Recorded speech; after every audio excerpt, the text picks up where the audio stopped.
El pescador en Candelaria de Azar. Saludos compañeros y profesor oyente. En este pequeño encuentro asincrónico que nos hace coincidir, tendrá ocasión de recibir consideraciones y reflexiones sobre un personaje muy interesante, justamente el pescador, perteneciente a la novela Candelaria de Azar de Tatiana Lobo. Todo desde el filtro de las relaciones que tejen el vínculo género y ciudad y cómo se puede percibir y entender a este personaje en su transitar tales vínculos. A modo de introducción y para describir rápidamente la novela, vamos a citar las palabras de Maureen Chia. A continuación, en Candelaria de Azar, Lobo escoge la vida urbana diaria de San José como escenario para desarrollar una trama que involucra a numerosos actores de los más marginados. Es significativo que el elemento unificador de los muchos personajes sea una cédula de identidad, objeto cotidiano sin mayor importancia aparente, pero sello oficial del Estado que legitima al individuo como ser humano. Ahora sí, recordando el marco que contiene a nuestro personaje, uno de esos marginados, vamos a él específicamente. Este representa a aquellos que nacen, crecen y se desarrollan toda su vida en una zona rural, alejado de la capital y de la urbe característica. Tal dato nos da una pista sobre el posible desenvolvimiento en lo urbano para esta persona, que será algo entendido como no cotidiano, como algo ocasional. Y aún más específicamente se nos dice del puerto y dedicado a la pesca, que podemos suponer un hombre afrocaribeño. Esto pues nos indica su estilo de vida y su oficio. Y vinculado a esto, podemos también ver que entra en juego dentro del contexto de nuestro personaje los posibles desafíos y abusos consecuencia del racismo y del clasismo. Se añade a él una edad considerable, 80 y tantos, por lo cual la vejez constituye otro factor interesante que le añade complejidad y desventaja en medio de un sistema que explota la juventud y que descarta la vejez. Pero no todo es tan negativo. A favor de nuestro sujeto resalta que a pesar de los años, el vigor aún no abandona su cuerpo. Pero, ¿qué le convoca a la urbe josefina?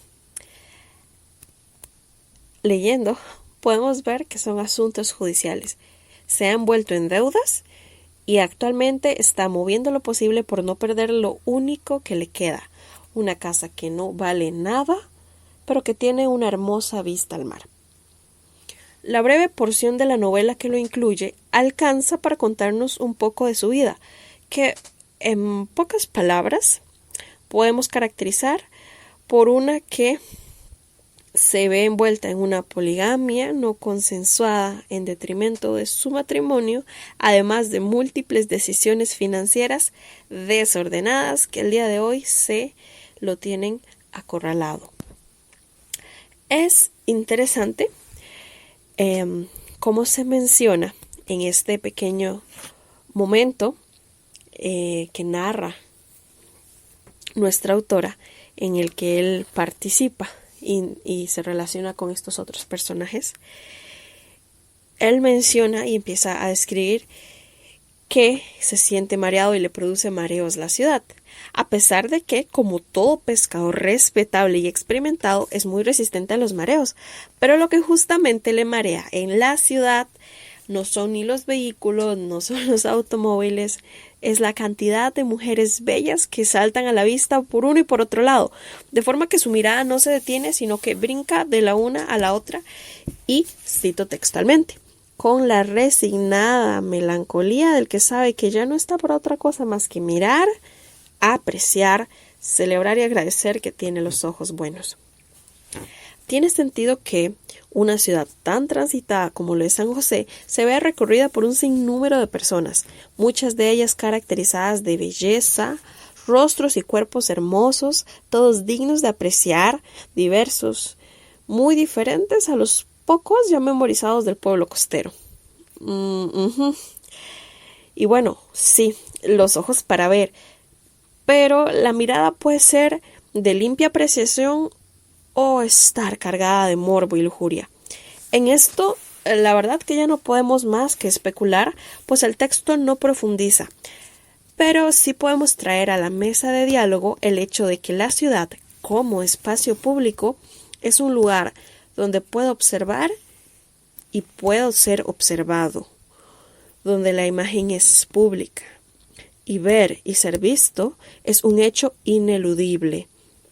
La intención tras los ojos que ven, solo el observador lo sabe, y solo a veces el observado la siente. Y bueno, es en medio de este desfile de personas, sintiéndose mareado de tanta mujer bonita, cada una más que la anterior según se nos narra, que este pescador se logra percatar que una joven es acechada por otro joven, un chico, con claras malas intenciones. Y bueno, él no solamente se percata, sino que evalúa el escenario, juzga a la joven víctima del hurto, juzga al joven que la acecha y decide no intervenir, considerando que es la forma más precavida de actuar para no verse involucrado. Como quien piensa es mejor ahorrarse problemas. La verdad, considero esta es una decisión personal, pero que definitivamente tiene implicaciones colectivas en un espacio público. Podríamos preguntarnos, ¿actuó correctamente este señor? Bueno, pero quiero traer otra pregunta a consideración. ¿Qué hubiéramos hecho nosotros al anticipar un acto delictivo de tal forma? ¿Qué hubiera hecho usted, compañero, que está escuchando en este momento? Y claro que me pregunto a mí misma, ¿qué hubiera hecho yo? Y parte de estas reflexiones me hacen llevar a pensar que de hecho no solo las acciones pesan en las dinámicas públicas, sino también las omisiones. Y todo lo que sucede en estos entornos colectivos es en realidad el conjunto de muchos sujetos interactuando en un espacio común, pero que se mantienen al margen muchas veces en un cierto individualismo, muy cerca y al mismo tiempo muy lejos unos de otros, como si fuese una paradoja, como si fuese una dicotomía, pero justamente es lo que sucede. Y la historia probablemente hubiese sido muy distinta si estos testigos o el pescador específicamente, cualquiera de ellos hubiese decidido intervenir. Volviendo a nuestro pescador, este sí resuelve involucrarse, pero bajo una única condición, y es si la joven solicita apoyo. Pero bueno, esto no sucede. Aparentemente no hay ningún suceso grave o de peligro. La chiquilla no se da cuenta, así que parece no ameritar una intervención. Parece no haber mayor riesgo, y este es el panorama que podemos percibir por la posición que asume nuestro pescador. Es curioso que tras esta resolución de pasividad, este sujeto, este pescador, hasta se detiene en su observación a comparar el comportamiento de la joven víctima con el de otra mujer que bien conoce, su señora esposa, de quien guarda memorias que la registran como una mujer fiera, valiente, determinada y capaz de encarar a otro. Un poco más a la generalidad, es muy común que los espacios públicos en zonas comerciales o capitales se tiñan de indiferencia y aislamiento, especialmente cuando la mayoría de los transeúntes son individuos y no grupos asociados o vinculados entre sí o con el lugar, que no habitan el espacio, sino que tan solo lo atraviesan. En realidad no se está solo, pero es como si lo estuviera. Mantenerse al margen también es influido por el hecho de que en la calle se puede desconfiar de cualquier desconocido. Al menos esta es una idea que desde muy chiquitos a muchos se les ha dicho o se nos ha dicho. Y bueno, este pescador, incluso más que otros, puede ser fichado a causa del racismo como alguien desconfiable a quien es mejor mantener a distancia. Y bueno, el texto nos evidencia este hecho al narrarnos cómo es evadido por otras personas. precisamente por racismo. Y bueno, esta idea de desconfiar de cualquier desconocido acompaña a las mujeres que transitan estas áreas, pues hay cierto grado de percepción de vulnerabilidad asociado al género en medio de los espacios públicos, sea del tipo de espacio que sea, en mayor o menor medida.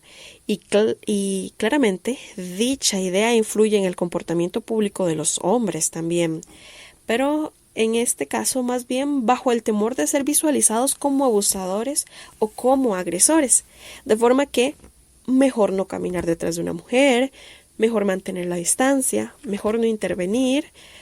Pueden ser ideas recurrentes y acciones de autoprotección por parte de los hombres. Justamente así es como actuó nuestro pescador. Podemos también añadirle el hecho de que es un adulto mayor y pensar intervenir en una situación en donde hay otra persona con muchísimo más vigor y más fuerza, le pueden hacer desplazarse a sí mismo pensando en, bueno, yo ya soy un poco viejo. Si bien este dato no es explícito en el texto, podemos traerlo también al diálogo porque es un hecho y sabemos que es un adulto mayor y que nos menciona que la única arma u objeto que porta y podría ser de utilidad es su paraguas que no suelta por ningún motivo, lo cual pues habría que comparar con ese objeto punzocortante que portaba el joven Pintilla, como nos describe y como nos nombra la novela a este joven. Y bueno, esto ha sido tan solo un poco de todo lo que se puede extraer de las interacciones que teje este actor, este personaje vulnerable y marginado en alguna medida también como individuo masculino transitando y relacionándose con otros hombres y mujeres donde tanto peso arrastran los roles de género heredados y materializados en parte en muchos de estos espacios. Roles que los personajes de esta novela replican y retransmiten en parte. Y precisamente por esto, esta obra constituye una plataforma espectacular de análisis, dando la oportunidad a generar lecturas críticas y detalladas. Podemos ver aquí, son los mismos acontecimientos cotidianos que pasan una y otra vez en las calles de San José y de muchas otras ciudades, pero registrados con detalle, para modelarnos eso que en fracción de segundos puede pasar por alto en un transitar el espacio público. Para finalizar, solamente agradecer a los minutos que han dedicado para escuchar atentamente estas reflexiones. Y saludos y paz a ustedes, compañeros y profesor oyente.